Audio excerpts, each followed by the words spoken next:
주님, 이 새벽에 저희를 이끄신 주여, 저희가 주님께 이끌림을 받으시게 하신 주여, 주님 저에게 오셔서 주님만이 하시는 일을 바라나이다. 아무 자격이 없고 자랑할 것이 없나이다. 주님 오셔서 주님만이 하실 일을 바라나이다. 예수님의 이름으로 기도하였습니다. 하나님 말씀은 베드로전서 1장 3절 4절입니다.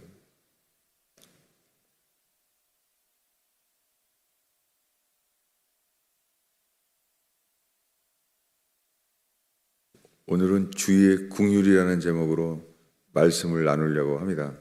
3절부터 4절을 읽겠습니다.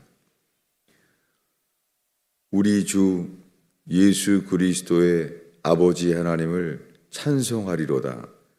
그의 많으신 긍휼대로 예수 그리스도를 죽은 자 가운데서 부활하게 하심으로 말미암아 우리를 거듭나게 하사 산 소망이 있게 하시며 썩지 않고 더럽지 않고 쇠하지 아니하는 유업을 있게 하시나니 곧 너희를 위하여 하늘에 간직하신 것이라. 아멘. 사도 베드로가 거듭남에 대한 소망을 말하면서 먼저 하나님을 찬송합니다. 찬송하는 이유가 우리 주 예수 그리스도의 아버지 하나님을 찬송하게 되는 이유는 그의 많으신 긍휼 때문에, 그의 많으신 긍휼로 인해서 우리를 거듭나게 하신다는 거예요. 하나님께서 우리를 거듭나게 하시는 일은 우리가 회개를 했다고, 그 회개를 했다고 생각하는 순간 그것은 긍휼이 아니에요.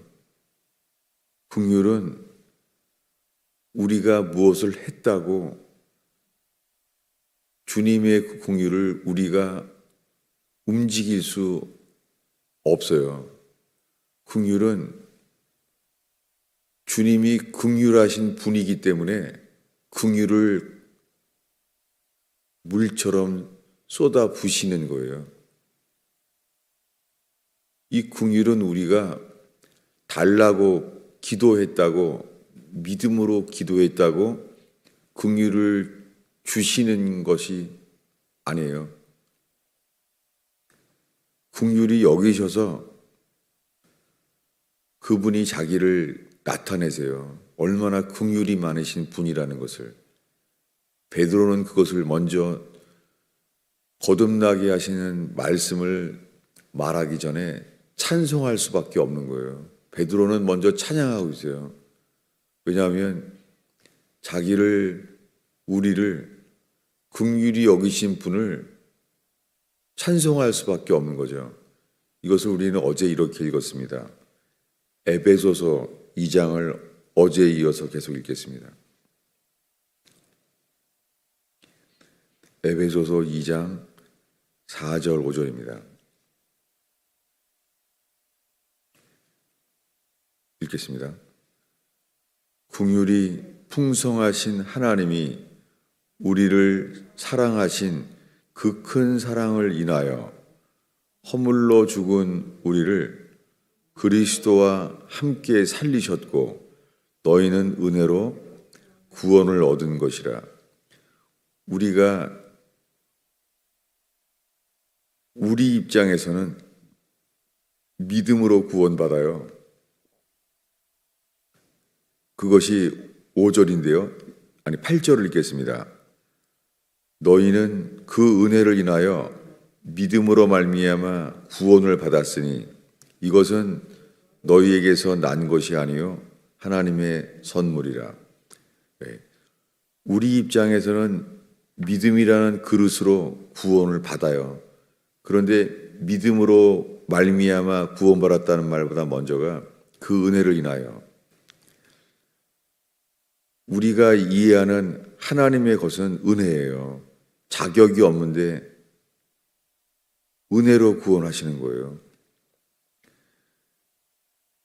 여기에 은혜로 구원받았다는 것은 5절에 죽은 자를 살리신 것이 은혜예요.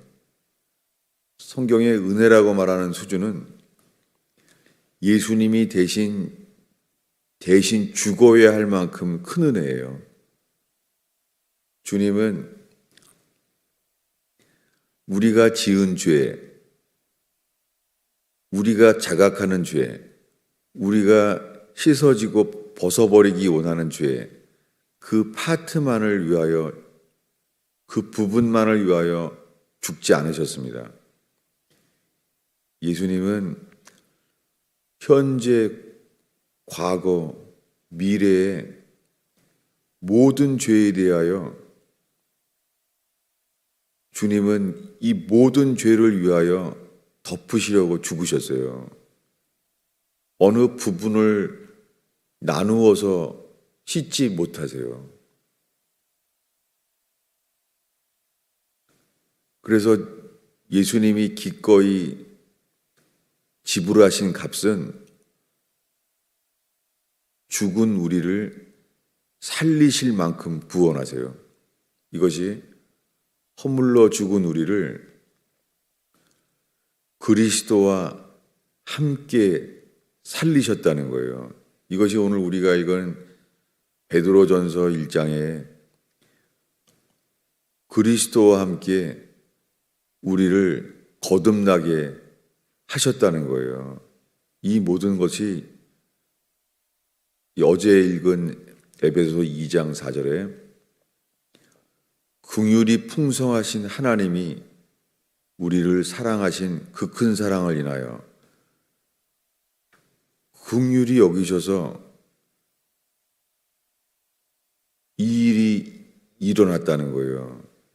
우리는 교리적으로 우리가 허물러 죽은 우리가 회개하여 예수 그리스도의 죽으심과 연합하여 장사 지낸 바 되면 예수와 함께 다시 살리신다는 이 구원의 진리를 수도 없이 듣고 있어요. 우리도 바라고 있고 주님도 바라실 텐데 우리는 이것을 받기를 바랄 텐데 우리는 예수와 함께 죽어져서 예수와 함께 다시 살게 되기를 우리는 구원받기 위하여 우리가 바라잖아요. 그런데 우리가 바라기 전에 먼저 하나님이 우리에게 얼마나 이것을 바라시겠어요.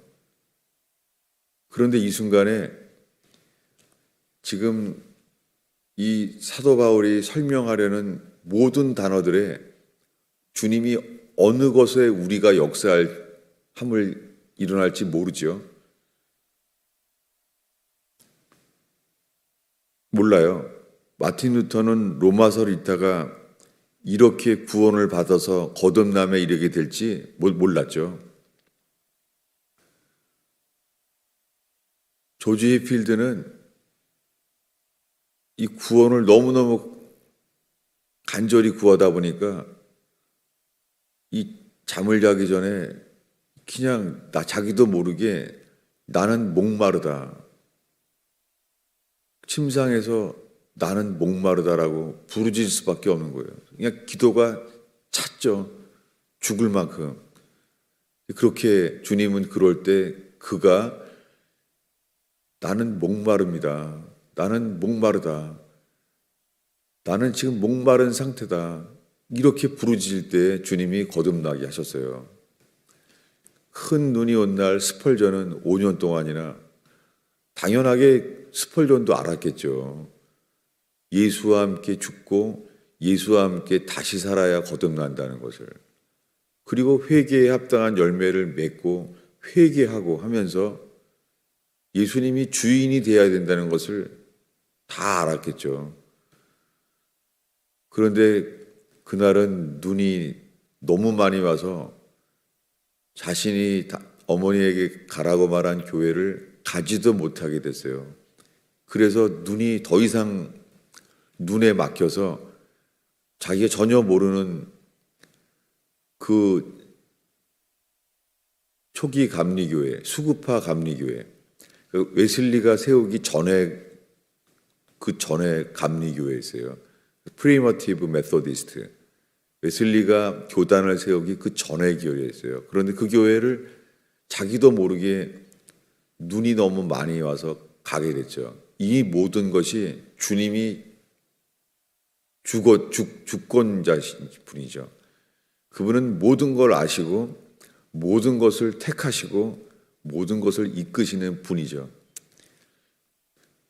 그가 그런 교회에 들어갔을 때 10명 되는 사람들이 남아 예배를 드리다가 모르는 사람인지 알겠죠. 그 설교자도 그날 눈이 많이 와서 그 목회자 대신에 설교를 했었어요. 근데 그는 그를 영혼을 보고 주님이 그를 긍휼히 여기게 될 만큼, 그래서 그 스펄전이라는 소년을 보고선 너는 주를 바라라, 그렇게만 그에게 외쳤고 그는 그를 따랐어요. 그 절망 속에서 그렇게 거듭나게 했습니다. 지금 우리는 구원의 방법을 머리로, 진리를 머릿속에 담아도 이 일은 일어나지 못해요. 아무리 성경을 진리를 외워도 이 일은 안 일어나요. 현재 우리의 상태죠. 이것은 머리가 아니라 그 갈급함으로 인해서 입으로 부르짖고 상하고 통회하는 심령이 됐을 때, 상하고 통회한 심령, 상한다는 게 broken, 부서졌다는 거예요. 그게 야복강에서 환도뼈가 위골된 것처럼 부서지는 거예요. 오늘 나누고자 하는 것은 긍휼이에요. 이 진리가 주님이 우리를 긍휼히 여기셔서 이 거듭남이라는 것이 우리에게 긍휼히 여기셔서 죽은 자가 살게 되신다는 거예요. 죽은 자를 어떻게 살려요, 우리가? 보겠습니다. 로마서 9장입니다. 우리가 최근에 계속 읽고 있는 말씀입니다. 로마서 9장 13절입니다. 13절부터 15절까지 16절까지 읽겠습니다. 기록된 바 내가 야곱은 사랑하고 에서는 미워하였다 하심과 같으니라. 그런즉 우리가 무슨 말을 하리요? 하나님께 불의가 있느냐? 그럴 수 없느니라. 모세에게 이르시되 내가 긍휼히 여길 자를 긍휼히 여기고 불쌍히 여길 자를 불쌍히 여기리라 하셨으니 그런즉 원하는 자로 말미암음도 아니요 다른 박질한 자도 말미암음도 아니요 오직 긍휼히 여기시는 하나님으로 말미암음이니이다. 지금 에베소서를 쓰고 있는 사도 바울도 자기가 거듭나게 된 것은 그리스도인을 핍박한 자로 죄인 중에 괴수로서 자기의 제자 디모데에게 말하기를 나는 죄인 중에 괴수니라. 그에게 말씀하시는 게 자기는 긍휼을 얻었다는 거예요. 왜냐하면 자기가 이것을 원해서 이렇게 된 것도 아니고 주님이 자기를 다메섹에서 긍휼히 여기셨다는 거예요. 주님이 긍휼히 여길 자를 긍휼히 여기세요. 지금 우리가 내가 거듭나게 하시도록 나에게 받게 하실 긍휼이 있는데 우리가 다른 사람을 긍휼히 여기거나 긍휼히 하지 않거나 이 모든 상황 속에서 우리 때문에 막히는 게 있어요. 긍휼은 주님이 주인이세요. 주권자이세요. 주님은 모세에게 먼저 이렇게 말씀하신 거예요. 모세야, 히브리 백성이 너희들이 잘한 게 있어서 긍휼히 여긴 게 아니야. 이 말이에요. 바로 왕의 병거는 다 물에 빠져 죽었는데 바로 왕의 병거를 긍휼히 여기지 않은 이유와 너희를 긍휼히 여긴 그 이유가 하나님이 내게는 똑같아. 이 말이에요. 오늘의 한 가지만은 더 읽겠습니다. 요한복음 11장인데요. 예수님이 복음서에서 여기에만 나와 있어요. 뭐냐면 죽은 나사로를 살릴 때 이야기입니다. 우리가 이 이야기를 살펴보면서 내가 주님의 긍휼을 내가 조절할 수 없다는 것, 내가 어떤 행위를 했다고 부르짖었다고 열심히 예배했다고 열심히 봉사했다고 그게 오히려 더 긍휼을 막는 거예요. 이것을 서로 살펴보려고 합니다. 나사로가 죽었다는 것을 이 요한복음 11장에 이미 들었어요. 근데 예수님이 이러는 거예요. 11절에 우리 친구 나사로가 잠들었다. 그러나 내가 깨우러 가노라. 이렇게 말했어요. 예수님은 나사로가 죽었다는데 나는 깨우러 간다. 이렇게 말씀을 미리 했어요. 그런데 사람들이 그게 아니라니까 14절에 나사로가 죽었다. 나도 안다. 죽었다 이미. 죽었는데 나는 깨우러 간다. 이렇게 말하고 있습니다. 그래서 이제 오셨어요. 4일이 지났기 때문에 그 더운 열대 지방에서 시체가 썩는 냄새가 나기 시작했어요. 그런 속에서 사람들이 울고 있었습니다. 이것을 볼 때 이미 주님은 말씀하셨어요. 나는 깨우러 간다. 이미 말했어요. 그런데 33절에 그가 우는 것과 함께 온 유대인들이 우는 것을 보시고 심령에 비통히 여겼어요. 그래서 이것을 보고 주님이 불쌍히 여기셨어요. 불쌍히 여기셔서 그를 어디다 두었느냐라고 말했대요. 어디다 두었느냐? 그랬더니 주여 와서 보십시오. 왜요? 4일이 지났는데 그가 온다 그래서 기다리고 4일 됐으니까 4일 되니까 그날은 시체가 썩은 냄새가 나는 거예요. 그런데 이런 속에서 이런 비참한 상황 속에서 35절에 예수께서 눈물을 흘리시더라. 이것은 그들이 뭘 잘해서 나사로네 식구가 뭐를 잘해서 주님이랑 이 친분 관계가 좋아서 그런 게 아니라 주님이 긍휼이 나타나세요. 주님이.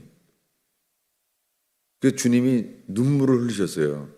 이것이 주님이 긍휼히 여길 자를 긍휼히 여기시는 그분이 자기를 나타내셨어요.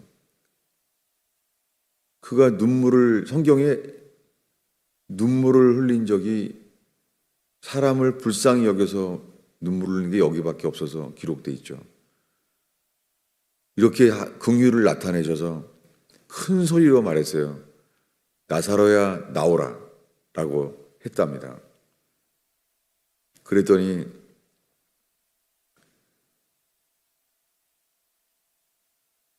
죽은 자가 이미 썩은 냄새가 나고 있는데 수족을 배로 동인 채로 나왔다는 거예요. 우리가 주님께 나를 불쌍히 여겨주세요, 이렇게 말하지 못해도 주님이 긍휼히 여기시는 자를 긍휼히 여기세요. 요 순간에 제가 이 서론을 계속 길게 말하게 된 이유가 똑같은데요. 우리가 구원의 진리를 가지고 구원의 진리의 방법을 이미 다 알고 있어요. 그런데 허물과 죄로 죽은 우리를 예수님을 다시 살리신 것처럼 똑같이 죽은 나사로를 긍휼히 여기신 것처럼 동일하게 그렇게 주님이 아무 자랑할 것이 없게 주님이 우리를 긍휼히 여기셔서 죽은 우리를 살게 하시는 것, 이것이 구원입니다. 기도하겠습니다. 주님, 저희가 평생을 새벽 기도를 나와도 저희는 아무 자격이 없습니다. 주님, 저희가 저희 몸을 불사르게 내어줄지라도 자격이 없나이다. 성경을 아무리 구원의 진리를 획득하고 알게 돼도 그걸 얻었다고 구원의 진리를 얻어도 긍휼을 얻을 자격이 없나이다. 저희가 주만을 바라나이다. 주를 알게 하소서. 예수님의 이름으로 기도하였습니다.